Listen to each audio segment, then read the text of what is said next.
Hello student, this is Pankaj Ziman, faculty member of SPS Law College Shri Ganganagar. We are studying land laws and next law जो हम यहाँ पे पढ़ने वाले हैं वो राजस्थान का तो नहीं है, ये होल इंडिया पे अप्लाई होता है और एक्ट है हमारे पास the right to fair competition and the transparency in the land acquisition rehabilitation and resettlement act 2013।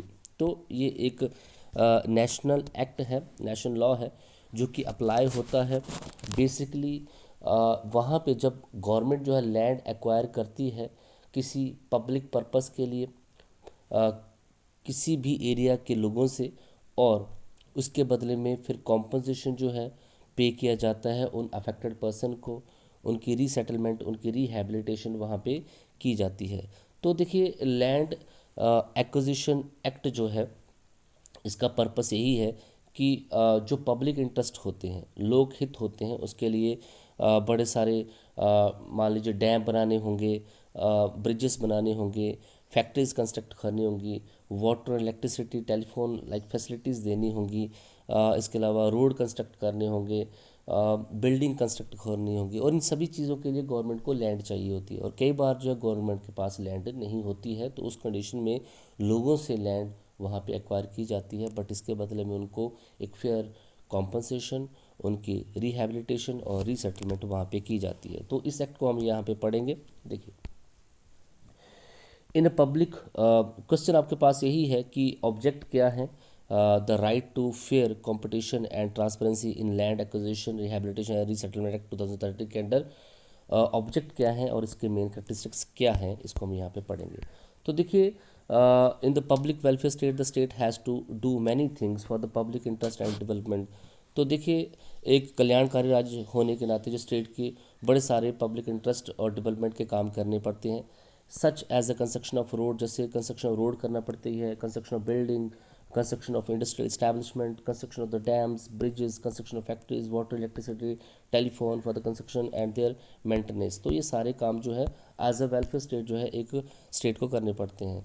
All for this works the state need land, उन सभी कामों के लिए सरकार को ज़मीन की ज़रूरत होती है। Many times the state does not have its own government land in such situation it has to take the land to of the private person which is called land acquisition. तो बड़ी बार ऐसा होता है कि गवर्नमेंट के पास इन सभी कामों के लिए अपनी लैंड नहीं होती है, तो उस सिचुएशन में उनको लोगों से जो है प्राइवेट पर्सन से लैंड एक्वायर करनी पड़ती है और इसी को हम लैंड एक्विजिशन बोलते हैं।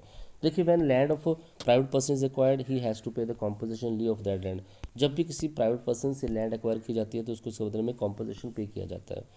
The land acquisition act was passed in the year 1984 to regulate the same. इसके लिए जो है 1984 में एक लैंड एक्विजिशन एक्ट बनाया गया था, लेकिन जिस तरीके से हमारा अब कंट्री चेंज हुआ, परिस्थितियाँ समय चेंज हुआ, ये जो एक्ट था इसकी यूटिलिटी भी कम हो गई। इसलिए जो है 2013 में एक नया एक्ट बनाया गया पुराने वाले एक्ट को अमेंड करके, और एक्ट का नाम था right to fair competition and transparency in the land acquisition rehabilitation and resettlement act. इस एक्ट ये जो एक्ट है होल ऑफ इंडिया में अप्लाई होता है। स्टार्टिंग में जम्मू कश्मीर पर अप्लाई नहीं हो रहा था, लेकिन 94th of the 5th schedule Jammu Kashmir में रीऑर्गेनाइजेशन एक्ट पास किया गया 2019 में, उसके अब ये जम्मू कश्मीर में भी अप्लाई होता है। तो ये थोड़ी सी इसकी बैक हिस्ट्री। अब एक्ट का ऑब्जेक्ट समझ लेते हैं। तो एक्ट का ऑब्जेक्ट जो है आपको क्लियर है, नाम से ही पता चल रहा है एक्ट के कि acquisition of the land for the industrialisation development of essential infrastructure facilities and utilisation urbanisation. तो लैंड को एक्वायर करना किस पर्पज से, इंडस्ट्रियलाइज औद्योगिकरण के लिए, बेसिक इसेंशियल इंफ्रास्ट्रक्चर फैसिलिटीज़ के लिए, और नगरीयकरण के लिए जो है लैंड एक्वायर करना है। Acquisition land for the public purpose, और लैंड एक्वायर की जाएगी सिर्फ पब्लिक पर्पस के लिए, कोई पब्लिक पर्पस वहाँ पे होना चाहिए। To the owner of the land holder to be compensated in lieu of such land. अगर लैंड जो है प्राइवेट पर्सन से ली गई है तो उसको उसके बदले में कॉम्पोजिशन पे करना इस एक्ट का मेन पर्पस है, ऑब्जेक्ट है। प्रॉपर पेमेंट ऑफ कॉम्पोजिशन यहाँ पे होगी। ट्रांसपेरेंसी जो है लैंड एक्विजिशन रिहैबिलिटेशन रिसेटलमेंट में बरती जाएगी, इसका ऑब्जेक्ट है। Participate in the development of affected person, जो पर्सन भी यहाँ पे अफेक्ट हो रहे हैं, जिनकी ज़मीनें जो है ली जा रही हैं उस पब्लिक इंटरेस्ट के लिए, उनकी डेवलपमेंट में पार्टिसिपेट करना, उनकी सोशो इकोनॉमिक स्टेटस को इम्प्रूव करना, minimising the hindrance to the affected person और फैमिलीज इन लैंड एक्विजिशन। तो लैंड एक्विजिशन जब की जाती है तो जो अफेक्टेड पर्सन और फैमिलीज़ हैं उनकी जो बाधाएँ हैं उनको कम से कम करना, ये जो है इस एक्ट का मेन पर्पस है। अब कैरेक्टरिस्टिक्स देख लेते हैं, इस एक्ट की क्या क्या विशेषताएं हैं ये हम यहाँ पे देख लेते हैं। तो ये एक्ट जो है होल ऑफ इंडिया में अप्लाई होगा। इस एक्ट के 114 सेक्शन और 4 शेड्यूल हैं। The main object of this act to acquire land for the public purpose. तो मेन ऑब्जेक्ट क्या है, जो है लैंड जो है पब्लिक पर्पस के लिए यहाँ पे लेना। इसके बाद जो है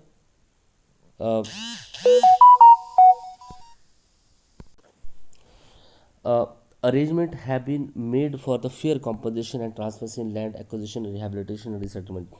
और अरेंजमेंट करना ताकि जो है अफेक्टेड पर्सन है उनको फेयर कॉम्पोजिशन मिल सके, उनकी रिहेबिलिटेशन रीसेटलमेंट जो है बराबर हो सके, ट्रांसपेरेंसी जो है बढ़ती जाए यहाँ पे। In matter of land acquisition, the care has been taken that the minimizing disruption to the affected person and they become partner to the development। तो जब भी लैंड एक्वायर की जाएगी तो ये जो है ये पूरी कोशिश करनी है कि अफेक्टेड पर्सन का जो डिस्ट्रप्शन है वो कम से कम हो और वो भी डेवलपमेंट में पार्टनर बने। The provision of this act has been made applicable when the affected government require land for its own use in the public sector. तो ये इस एक्ट के प्रोविज़न तब अप्लाई होंगे जब गवर्नमेंट को जो है लैंड एक्वायर करनी है अपने पर्पस के लिए या गवर्नमेंट सेक्टर के लिए या गवर्नमेंट इंटरेस्ट के लिए, पब्लिक इंटरेस्ट के लिए। तो provision has been made for the social impact assessment. इसके अलावा सोशल इम्पैक्ट असेसमेंट का प्रोविज़न सेक्शन 4 के अंडर का रखा है। इस प्रोविज़न के अंडर जो है कंसल्ट किया जाएगा उस कंसर्न एरिया का जहाँ पे लोग लैंड जो एक्वायर की जाएगी वहाँ की पंचायत, म्यूनसिपैलिटी, म्यूनसिपल कॉरपोरेशन से जो है कंसल्ट वहाँ पे किया जाएगा, उनकी एक पब्लिक हियरिंग की जाएगी और जो यहाँ पे ओपिनियन जो है वो भी एक्सपर्ट की यहाँ पे ली जाएगी। नेक्स्ट है the chapter 10 of the section 10 of the chapter 3 special provision have been made safeguarding food security. तो जब भी किसी अफेक्टेड पर्सन की जो है वहाँ पे उसको उसकी लैंड उससे ली जाती है, एक्वायर की जाती है, तो फूड की प्रॉब्लम वहाँ पे कई बार हो जाती है, तो फूड सिक्योरिटी की सेफ गार्ड वहाँ पे करनी है। Adequate measure have been made taken to the ensure transparency in the process of land acquisition. तो जब भी लैंड एक्विजिशन का प्रोसेस चलाया जाए तो उसमें भी ट्रांसपेरेंसी होनी चाहिए। इसके मेजर यहाँ पे बता रखे हैं कि पब्लिकेशन की जाएगी नोटिफिकेशन की और प्रीलिमिनरी सर्वे वहाँ पे किया जाएगा। और सर्वे के दौरान कोई डैमेज होता है तो उस एक्ट के लिए कॉम्पोजिशन पे किया जाएगा, डैमेज पे किया जाएगा। उसके बाद जो है रिहेबिलिटी सेटलमेंट की पूरी स्कीम प्रिपेयर, रिव्यू और पब्लिश की जाएगी और adjudication of the land acquisition by the collector, और कलेक्टर जो है ये सारी चीज़ों को यहाँ पे करेगा। इसके अलावा appropriate provision have been made regarding the following before and after the land acquisition. तो लैंड एक्वायर करने से पहले और बाद में ये भी जो है प्रोविज़न यहाँ पे जो है फॉलो किए जाएंगे। To determine the market value of the land, market value कितनी है लैंड की, जो कॉम्पोजिशन जो है उस लैंड एक्वायर करने का वो फिक्स किया जाएगा। क्राइटेरिया वहाँ पे कॉम्पोजिशन को देने का ले डाउन किया जाएगा और फाइनली फिर कॉम्पोजिशन वहाँ पे पे किया जाएगा। Detail provision have been made in chapter 5 regarding the rehabilitation settlement. और उसके बाद जो है उन सभी लोगों की रिहेबिलिटेशन और रीसेटलमेंट की बात जो चैप्टर 5 में कर रखी है। Section 39 provide the additional composition the case of multi location displacement. अगर लोगों की मल्टी लोकेशन जगह जगह पे डिस्प्लेसमेंट होती है तो उनको एडिशनल कॉम्पोजिशन सेक्शन 39 के अंडर पे किया गया है। इसके अलावा the special provision have been made in section 41 of the act for the schedule caste और शेड्यूल ट्राइब। अगर जो लैंड एक्वायर की जा रही है वो शेड्यूल कास्ट और शेड्यूल ट्राइब से रिलेटेड है तो उनके स्पेशल प्रोविजन सेक्शन 41 में कर रखे हैं। इसके अलावा प्रोसेस ऑफ रिहेबिलिटेशन और resettlement has been described detail in chapter 6। तो रीसेटलमेंट और रिहेबिलिटेशन का पूरा प्रोसेस जो है चैप्टर 6 में बता रखा है। A provision have been made in the constituted national rehabilitation and resettlement monitoring committee under chapter 7। तो जो अफेक्टेड पर्सन है उनकी जो रिहेबिलिटेशन और रीसेटलमेंट जो अच्छे से हो रही है कि नहीं हो रही है, इसके लिए national rehabilitation and resettlement monitoring committee chapter 7 के अंदर बनाई गई है। For this provision has been made for the establishment of the authority in the chapter. इसके अलावा कोई भी अथॉरिटी जो है चैप्टर 7 के 8 के अंदर जो है बनाई गई है। Section 63 exclude the jurisdiction the civil code का जुरिसडिक्शन यहाँ पे नहीं चलेगा। और सेक्शन 74 बताता है कि अपील कैसे हाई कोर्ट में की जा सकती है, उसका जो टाइम पीरियड होगा वो 60 डे के अंडर होगा। इसके अलावा in the chapter 9 and 10 respectively provision has been made regarding the following.